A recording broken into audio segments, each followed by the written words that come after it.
My friends over at Lincoln Electric, they sent us a brand new 215. I'm gonna unbox this thing. We're gonna set it up here at the workbench. We're gonna kind of give it a run around the block once, see how it welds, see what we like, what we don't like. I recently did a video on the 211i. I'll put a link up here if you want to go watch that video. And I was kind of bragging to them, you know, I really like that 211. And they said, well, how do you think that it welds compared to the 215? And I said, I can't tell you because I've never welded with the 215. So they sent us a brand new 215. I'm going to be honest with you, I really like that 211. You're gonna have to impress me with this 215. Still got the Lincoln factory tape on it. Hope they didn't want their box back. So far, it looks just like what's typical for all Lincoln welders. So in the package, it comes with a ground lead, fairly standard ground. Stick stinger, because this is a multi-process welder, so it has the ability to stick weld. This is kind of new for Lincoln here. This is the multi-plug. So takes the standard 220 volt, 50 amp welder outlet and converts it to a 110 because this is a multi-voltage machine. So you can run it on 110 or 230. Pretty heavy duty MIG gun there. Gas hose, gas regulator. A bag of goodies, drive rolls, contact tips, consumables, you know, startup consumable type stuff. All the Lincoln welders, when you open them, everyone I've ever opened, is extremely well packaged. They have foam packing, keep them from getting beat up in shipping. Because you know, the US Postal Service, FedEx, they're super gentle on all your equipment when they ship them. Let me get it down off the workbench.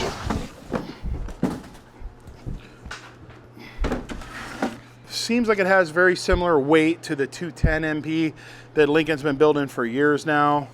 It does have some kind of neat handles on the front, pretty ergonomic. Similar to the 210 MP where it has an input that you can swap back and forth.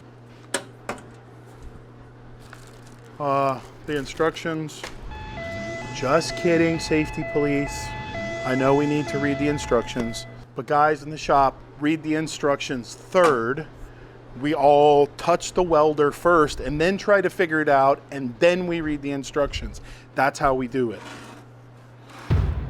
Let's power it up on 110 and kind of look at the screen, see what the screen has to say. We won't have any output, so this little 15 amp outlet is plenty to power it up and show us the goods, so to speak.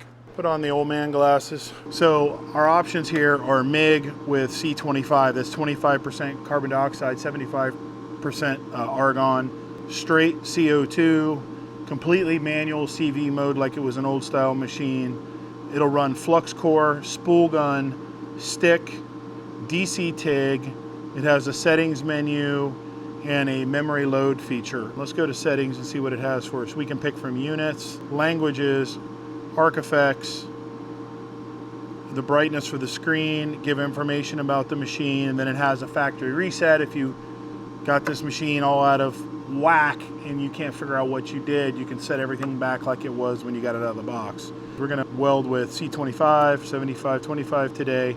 Now what it does show you is that you can take this weld lead and plug this weld lead into here when you weld with C25 gas. There's another weld lug right down here. That weld lug is for the ground clamp. Let's go ahead and clamp it up so you can see how to do it.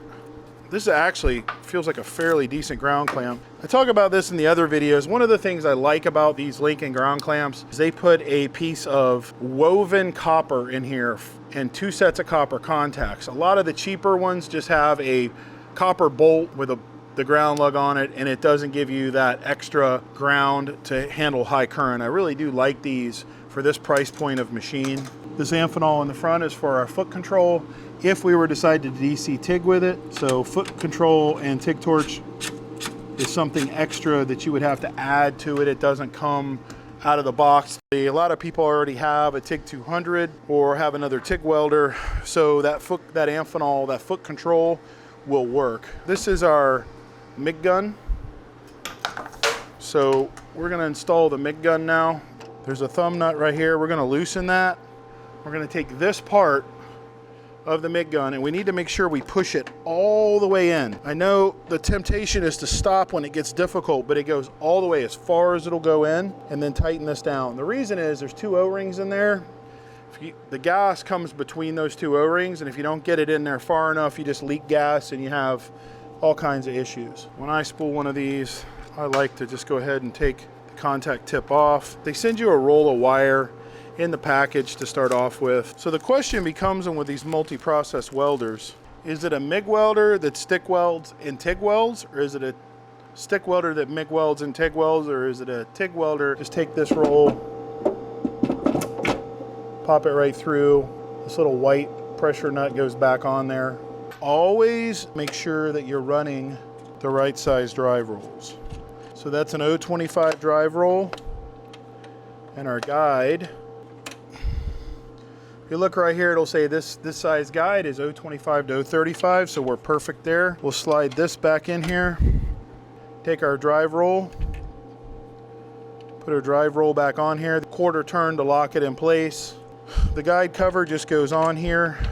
These little finger nuts are super easy to get on there. Out here in the front of the machine is the plug for the MIG gun. Now that just goes here in the front. There's a small Canon style plug. It only fits on one way. Never let go of this right here. If you let go of this, it turns into spaghetti. Get a nice straight piece of it going, and we'll feed it into the drive slot here. Once we feel it reach resistance, we'll flip this up, loosen the nut, and our wire comes out. Make sure our contact tip is the right size, stamped on here. It says this is an 025 contact tip. Screw the contact tip in there like such. Welpers, these are MIG pliers. They don't come with the machine. If you're gonna own a MIG machine, buy you a pair of these. Lincoln sells them. The Lincoln ones are actually pretty decent quality. So they have a lot of functions. It's got a little hammer if you need to tap lightly to get something that's stuck in here, weld BBs out.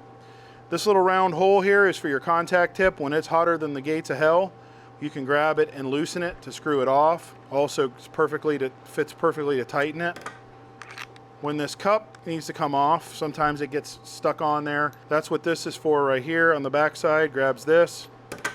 So you can loosen it, take it off for cleaning. It'll have weld BB in here. These are tapered so that you can put them in here, scrape out your weld BBs, get them all out of there. It's got a pair of wire cutters in it. When your wire is long and it needs to be cut back, you can cut like that. There are also a pair of needle nose pliers for, you need to reach down here and grab your wire, pull it out. They work great for this type of work. Let's look at the setup before we put gas to it and start welding. It tells you that this loose lead that's hooked into the machine, it says it's got to go to the top one if you want to MIG weld. The bottom one is where our ground goes. We've already hooked our ground cable up. This is for the MIG gun. It says press to continue, so you push the button. Now, size wire, it's going to ask what size wire. This machine will handle 025 to 035 size wire. We're running 025. That's what the little sample spool was that came in here. What are we going to weld? Well, we'll call it 12 gauge. It's between 10 and 12. It's actually 11 gauge, but we'll set it on 12 gauge. The machine automatically sets itself for what it thinks you should be welding. Wire feed speed and wire voltage are set at 18 volts, 330 inches a minute. Here's something neat about Arc Effects. When we make the adjustment to the wire feed speed, look at the weld nugget in the picture.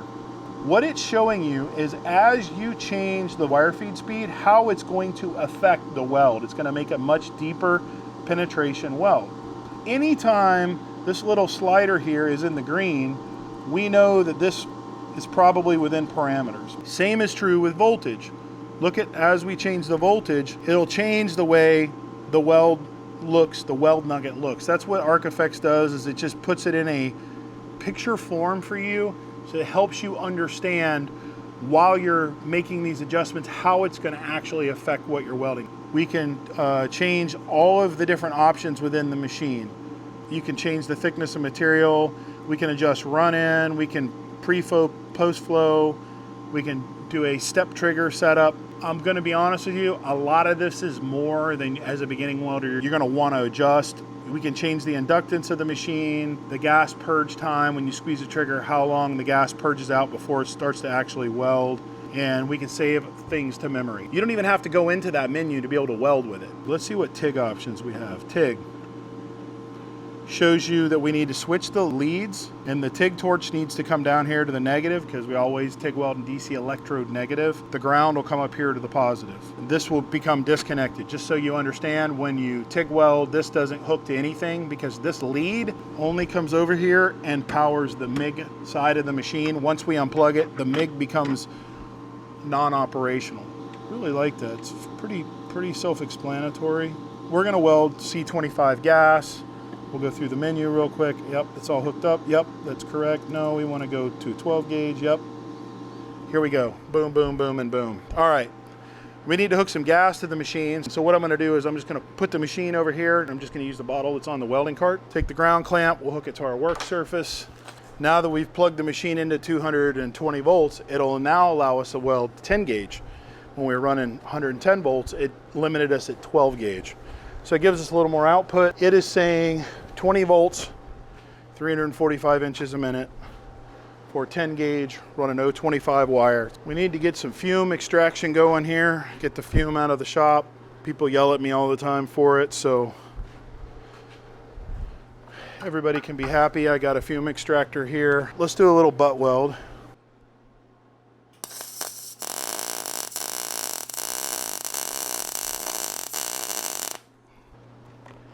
Sounds right. I got a little bit of more of a gap here than I'd like, but it sounds right, looks right. A couple different patterns there of zigzag back and forth, a little cursive ease, walking the dog back and forth, and then just running it straight. What's important here is a lot on the backside. We have full penetration all the way through here. Where the gap tightened up here, I didn't get it set up perfectly. Not as good a penetration, but full penetration all the way through. That weld looks really good. That's a super strong weld. So let's put a lap weld light there and see how it runs on a lap. Not too bad. So I turned the voltage up just a little bit, and I like the way it's running a little bit better. Run it in a little bit deeper. Sweet! Man! Right on the money. Tell you what, this machine's definitely got some guts. It's hitting it right in stride. It's making a pretty doggone hot weld. What else do we want to run? Let's do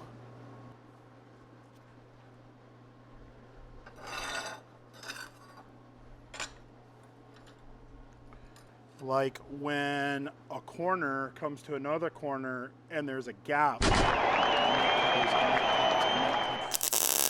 I'm trying to think if I want to change anything, but I think I don't want to change anything. It's welding good. Let's try, just because we can. Don't have a lot of small 332 stick rod. All I have are these 1/8. Let's see what she does. Go back to our menu here. We're gonna pick stick welding. It's gonna tell us to change out our lead. We're going to run 70/18, that's what those rods are. We're going to run a 1/8 inch rod. We're going to run 10 gauge material, and our output is on. One thing I want you to notice when this thing runs is how stable the arc is. You don't hear a lot of ups and downs in the arc sound. It's very, very smooth sound.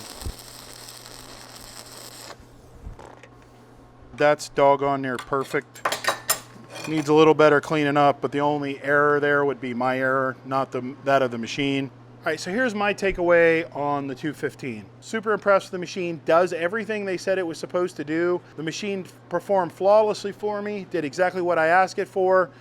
The MIG functions weren't where I would like them from the factory settings. So in other words, I wanted to add about another half a volt to a volt to the output and a little bit more wire feed speed. The machine, especially on the startup, plenty of guts to bust in there and get the arc started, whether it's on the stick side or on the MIG side. This machine can easily be put under a workbench, put in a cabinet, put away, out of the way, and keep that shop floor space open. It's pretty valuable stuff.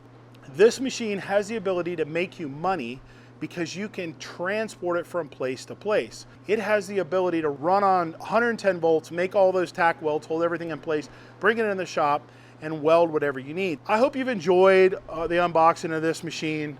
It has the Lincoln Electric quality that I would expect in any machine. I hope you enjoyed going through it with me. Thanks for watching. Do me one favor before you turn off this video. Go down below. There's a bell. Make sure that bell is still rung. People have been telling me and finding out that YouTube is unringing a lot of people's bells and you're not getting the notification every time we put out a video. So go make sure your bell has still rung. If you haven't already, please subscribe to the channel. We appreciate your subscription. And most importantly, everybody stay safe. Thanks for watching, and we'll see you real soon.